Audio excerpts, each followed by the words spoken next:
Marc, chapitre 3. Jésus entra de nouveau dans la synagogue. Il s'y trouvait un homme qui avait la main paralysée. Ils observaient Jésus pour voir s'il le guérirait le jour du sabbat, c'était afin de pouvoir l'accuser. Jésus dit à l'homme qui avait la main paralysée, « Lève-toi, là au milieu. » Puis il leur dit, « Est-il permis, le jour du sabbat, de faire du bien ou de faire du mal, de sauver une personne ou de la tuer ?» Mais ils gardèrent le silence. Alors il promena sur eux un regard de colère, et, peiné de l'endurcissement de leur cœur, il dit à l'homme, « Tends ta main. » Il la tendit, et sa main fut guérie. Les pharisiens sortirent et tinrent aussitôt conseil avec les Hérodiens sur les moyens de le faire mourir. Jésus se retira au bord du lac avec ses disciples. Une foule nombreuse le suivit, venue de la Galilée, de la Judée, de Jérusalem, de l'Idumée, de l'autre côté du Jourdain et des environs de Tyr et de Sidon.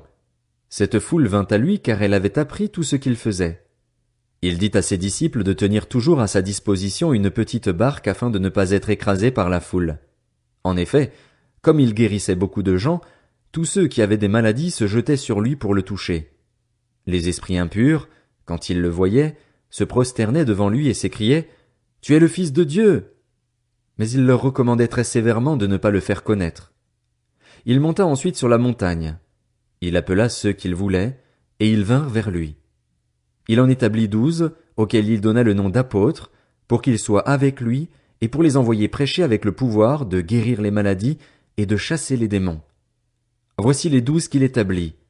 Simon, qu'il appela Pierre, Jacques, fils de Zébédée, et Jean, frère de Jacques, auquel il donna le nom de Boanerges, qui signifie fils du tonnerre.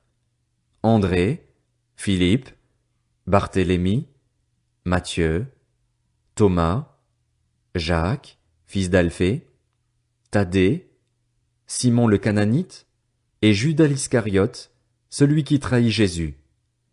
Ils se rendirent à la maison, et la foule se rassembla de nouveau, de sorte qu'ils ne pouvaient même pas prendre leur repas.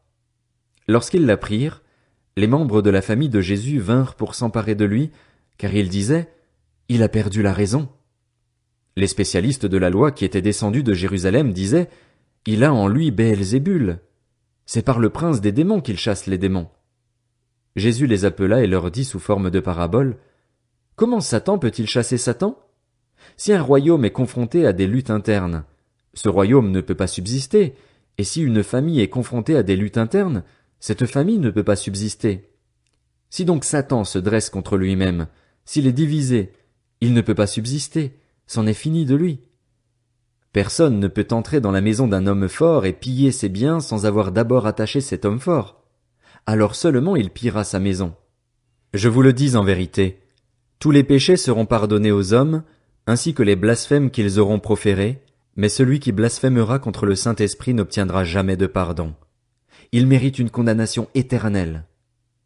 Jésus parla de cette manière parce qu'il disait « Il a un esprit impur ». Sa mère et ses frères arrivèrent donc.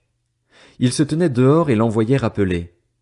La foule était assise autour de lui, et on lui dit « Voici, ta mère et tes frères et sœurs sont dehors et te cherchent. » Il répondit « Qui est ma mère, et qui sont mes frères ?» Puis il promena le regard sur ceux qui étaient assis tout autour de lui et dit « Voici ma mère et mes frères. En effet, celui qui fait la volonté de Dieu, celui-là est mon frère, ma sœur, ma mère. »